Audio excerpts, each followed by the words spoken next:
नमो तस्य भगवतो अरहतो सम्मा सम्बुद्धस्य।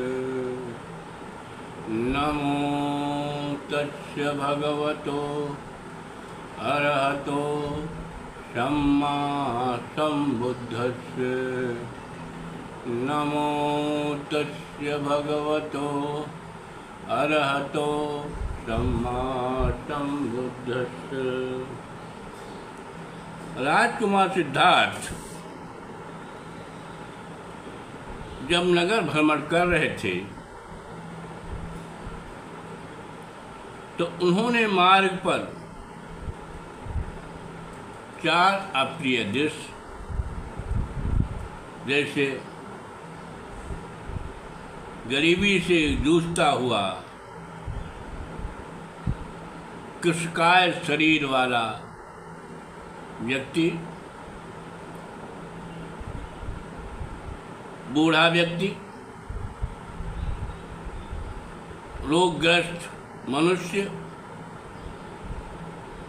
तथा शव यात्रा, ये 4 घटनाएं को देखकर उनका मन दुखित व द्रवित हो गया। सामाजिक व्यवस्था व संरचना को देखकर उनका मन व्यथित हो गया, उदास हो गया, वे निराश हो गए। जब नंदन वन में पहुंचे तो वहाँ के मनोरम सुंदर मनोहारी प्राकृतिक छटा को देखकर उनकी उदासी तो कुछ कम हो गई, परंतु काम वासना के प्रति उनकी उपेक्षा बरकरार रही। राजनगर के उत्तर ओरा उपवन एक विशद चौकोरा। बहुबुध बेल बिटप तह लागे, खग मृग केल करहि रस रागे। राजधानी कपिलवस्तु नगर के उत्तर की तरफ एक विस्तीर्ण तथा चौकोर उद्यान था। वहाँ अनेक प्रकार के लता वृक्ष लगे हुए थे। पशु पक्षी का कलरव और उनके प्रेम क्रीड़ा रथ थे। इस नंदनवन में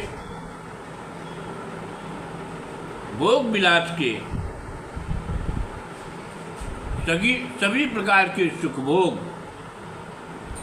के साधन उपलब्ध थे, इसलिए इसे नंदनवन कहा जाता था। यह नंदनवन केवल राज परिवार के सदस्यों के लिए, उनके आमोद प्रमोद के लिए ही बनाया गया था। जब राजकुमार सिद्धार्थ नंदनवन में प्रविष्ट हुए तो यहाँ के सुंदर आकर्षक चित्ताकर्षक दृश्यों को देखकर प्रमोदित व आनंदित हुए।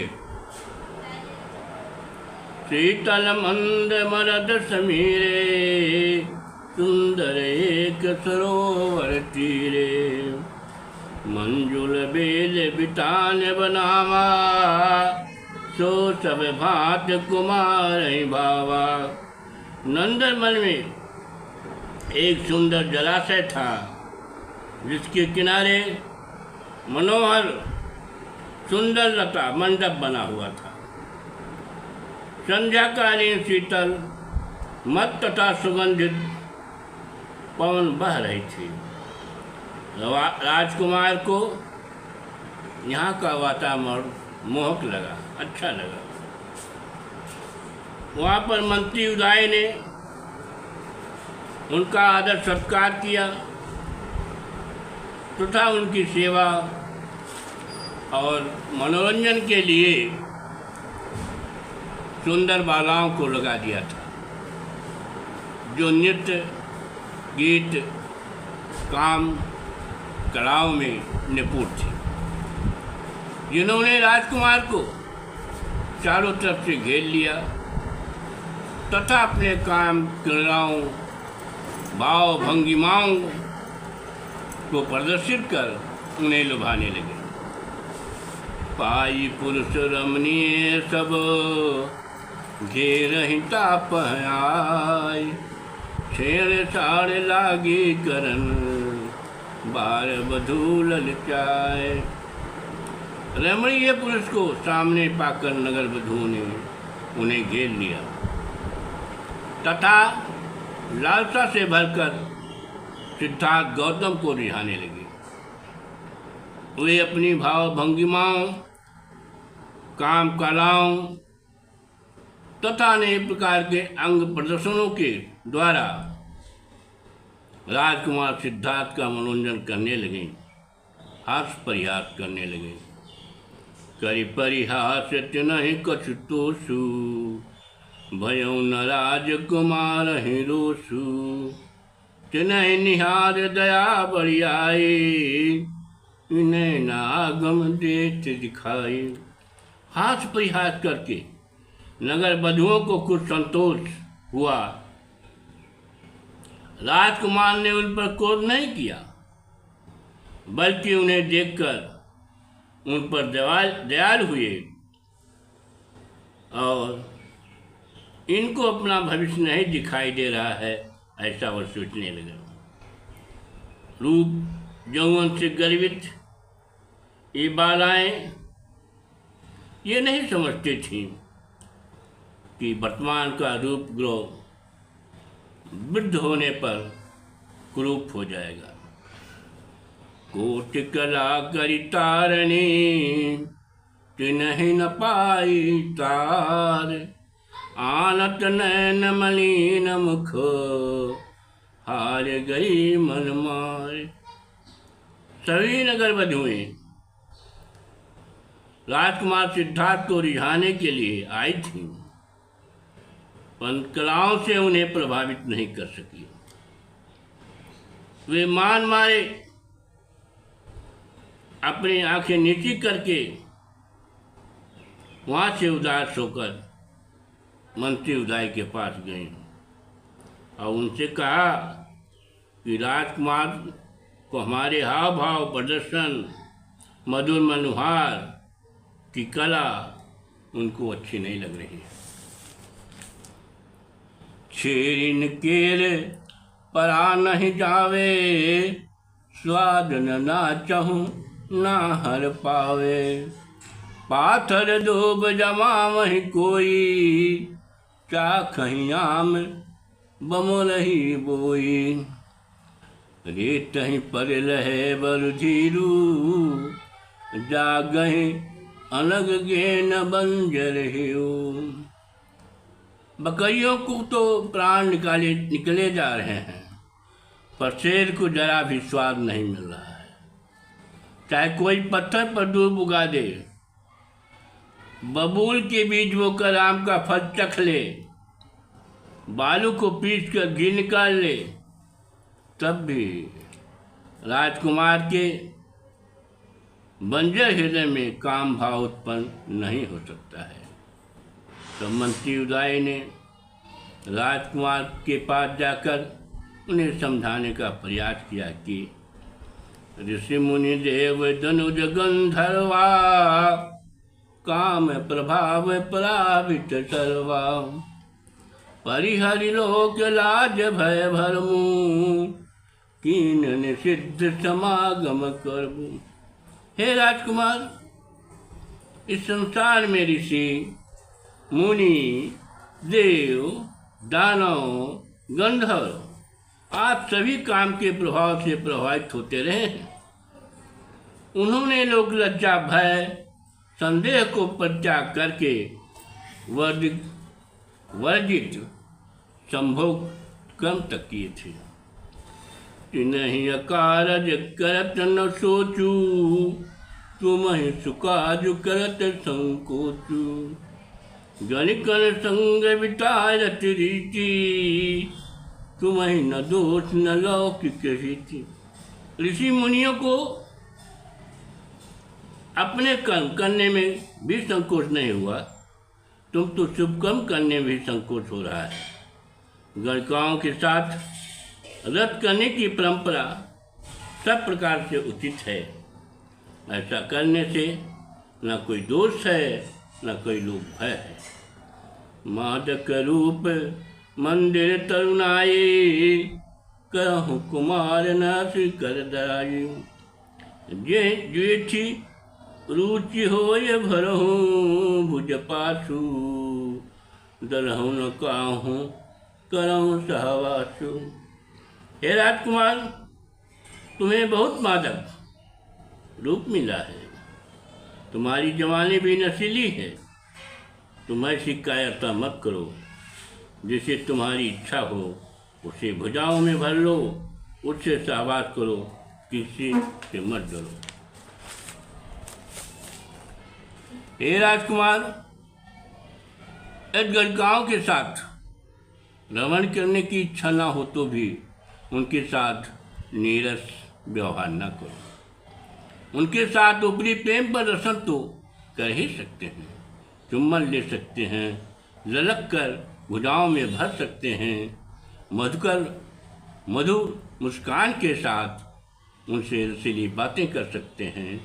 मंत्री के विषम तथा नैतिक विरुद्ध उपदेशों को सुनकर राजकुमार सिद्धार्थ विनम्र पूर्वक श्रेष्ठ वचन बोले।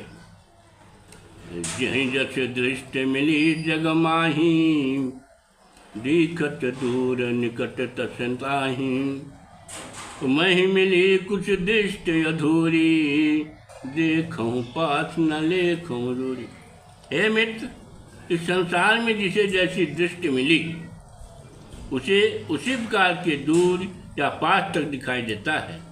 तुम्हें अधूरी दृष्टि मिली है, तुम पास में तो देख पाते हो परंतु दूर की बात नहीं सोच पाते हो। मोह कह दृष्टि मिली कछु तीखी, सृष्टि सुगध दुखदाहित दीखी। बिकसानित पकवान समाना, लागहि मोह जगत सुख नाना। मुझे कुछ तीव्र बुद्धि प्राप्त हुई है, यह सुखदायक सृष्टि मुझे दुख में जलती हुई दिखाई देती है। संसार में अनेक सुखभोग मुझे जहर मिले पकवान जैसे लगते हैं। हे उदाई, जब मैं नगर भ्रमण कर रहा था तब मुझे मानव समाज में काफ़ी मतभेद दिखाई दिया। कछुक कुबेर विपुल कंगाला, बड़ सुख इनहित तीन दुख जाला। कुछ लोग अमीर थे जो सुख भोग रहे थे, कुछ लोग अति कंगाल थे जो अधिक दुख भोग रहे थे। इत 56 व्यंजन उते, सुख ही रोटी नाय। इत बत्सन के देर उत, पटहु लगोटी नाय। एक तरफ तो भोजन के लिए 56 प्रकार के व्यंजन हैं, दूसरी तरफ सूखी रोटी भी नहीं नसीब है। एक ओर वस्तुओं के अंबार लगे हैं तो दूसरी तरफ उन्हें फटी लंगोटी भी नसीब नहीं है। तुम ही गगन भवन मन भाए, घास पूछ के झोपर छाए। जात पात बहु छूत अछूता, 12 बाट भये मन पूता। एक ओर आकाश को छूने वाले गगनचुंबी भव्य विशाल मारते हैं तो दूसरी तरफ घास फूस की झुपड़ियाँ हैं। आर्थिक विषमता के साथ साथ सामाजिक विषमता भी अधिक है, छुआछूत है, भेदभाव है। चहुदिश आगे लगे जहाँ होई, तह सुख सोई सके किम कोई। अच्छ समच्छ बमर मुह बाये, बिजन काहि रुचहि मन भाये। चारों तरफ आग लगी हो, वहाँ सुख कोई कैसे भोग सकता है। जहाँ आंखों के सामने बब्बर शेर मुहबाए खड़ा हो, वहाँ मीठे व्यंजन कैसे अच्छा लगेगा। भयहूँ जग रति सुख पाई, एक होत न देव गनाई। महु न होय न बिहु विध रोगी, पुरहु सत्य बनहु सुख भोगी। इस संसार में काम सुख भोग कर अमर हो गया। इस संसार में एक भी आदमी हो तो मुझे बताओ, उसका नाम गिना दो, तुम मेरी 3 शर्त पूरी कर दो कि ना तो कभी मरूं, ना कभी बूढ़ा हूँ, ना कभी रोगी हूँ, तो फिर सुख भोगी बन जाऊँगा। हानि बड़ी कछु लाभ न लावे, लोक प्रवंचन मोह न भावे। सुन दुई तूक निरोधक बानी, बोला सचु विमर्दित पानी। प्रेम का झूठा दिखावा करने से कोई लाभ नहीं होता है, बल्कि हानि ही होती है। संसार को धोखा देना मुझे अच्छा नहीं लगता है। राजकुमार सिद्धार्थ को विषेद करने वाली वाणी, 2 टूक वाणी सुनकर मंत्री हाथ मलते हुए बोला, जसि अनुदेश अधीसुर दीना, तस सिरधार जथा मत कीन्हा। जस निर्देश मिले जो राजू, करब तहियम अंगिल काजू। हे राजकुमार, राजा ने मुझे जैसा आदेश दिया उसे सिरोधार्य करके अपनी बुद्धि के अनुसार मैंने वैसा किया है। हे युवराज, आपके द्वारा जैसा आदेश मिला है वैसा ही भविष्य में कार्य करूँगा। शाम होने पर राजकुमार सिद्धार्थ रथ पर सवार होकर राजमहल वापस आ गए। नमो